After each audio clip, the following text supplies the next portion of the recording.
بسم اللہ الرحمن الرحیم۔ دیکھتی آنکھوں اور سنتے کانوں کو السلام علیکم۔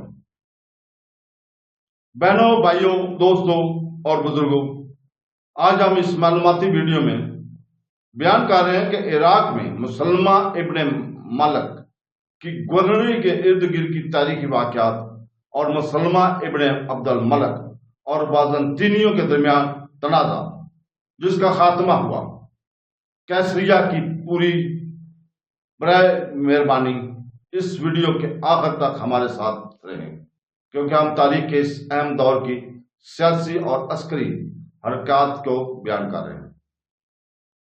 قسطنطنیہ میں اس کی ناکامی کے بعد مسلمہ کو اب بنی امیہ کے مخالفت اسلامی فرقہ خوارجیوں کو کچلنے کے لیے عراق بھیجا گیا۔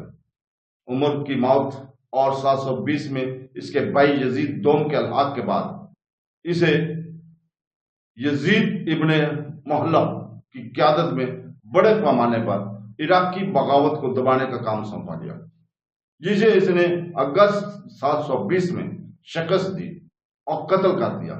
عراق کے گورنر کی حیثیت سے ایک اہم صوبائی دفتر جس کا خلافت کے مشرقی نصف حصے پر اختیار بڑھایا گیا، مسلمہ نے کیس کو یمن کے ساتھ ان کے گروہ تنازع میں آگے بڑھایا، جن کی مفادات کی نمائندگی ابن محلب نے کی تھی۔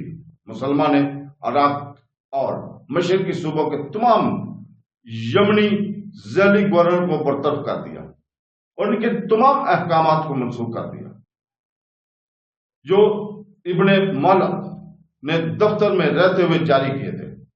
مسلمہ جلدی خلیفہ کی حمایت سے باہر ہو گیا، جو عراق کے گورنر کے طور پر اپنے اقتدار سے ناراض اور خوفزدہ تھا۔ نیز خلیفہ کی جانشینی میں اس کی مداخلت مسلمہ نے اپنے بھائی بھی شام کو یزید کے بیٹے الولید پر ترجیح دی۔ یزید نے مسلمہ کو اپنے عہدے سے واپس بلا لیا، بظاہر اس لیے کہ وہ اپنے صوبوں کا ٹیکس خلیفہ کی دارالحکومت دمشق تک پہنچنے میں ناکام رہا تھا، اور اس کی جگہ مسلمہ کے قصہ حامی عمر بن بیرہ کو مقرر کیا گیا۔ مسلمہ پھر ذرائع سے غائب ہو گیا اور یزید کی موت اور شام کے الحاق کے فوراً بعد 725 میں دوبارہ نمودار ہوا، جس نے خزروں کے خلاف قفقاز کے محاذ میں تجربہ کار جنرل الجرا بن عبداللہ الحکیمی کی جگہ مسلمہ کو بھیجا تھا۔ تاہم ابتدا میں مسلمہ زیادہ تر بازنطینی محاذ میں سرگرم تھا اور خزروں کے خلاف جنگ الحارث بن عمرو التائی کو سونپی گئی تھی۔ 725 کے موسم سرما میں مسلمہ نے مولتین سے ایشیا ماندر کے خلاف ایک مہم کی قیادت کی، جس کا اختتام 13 جنوری 726 کو کیسریہ کی بڑی کچھ مہینوں کے بعد اس نے دوسری صورت میں غیر قابل ذکر شمالی صحیفہ کو بازنطینی علاقے میں لے جایا گیا۔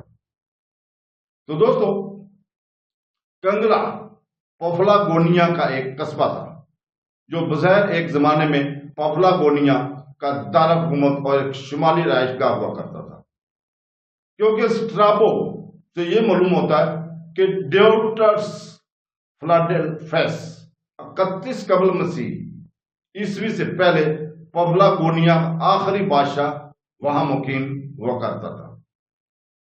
تو دوستو، کل ہم مسلمہ بن عبد الملک اور خزریوں کے درمیان لڑائی کو بیان کریں گے۔ امید ہے کہ آپ کو ہماری ویڈیوز اچھی لگ رہی ہیں اور امید ہے کہ پوری بھی دیکھتے ہوں گے۔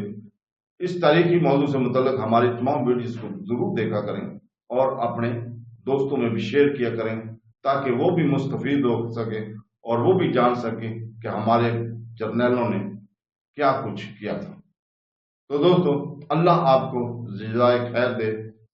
اللہ حافظ۔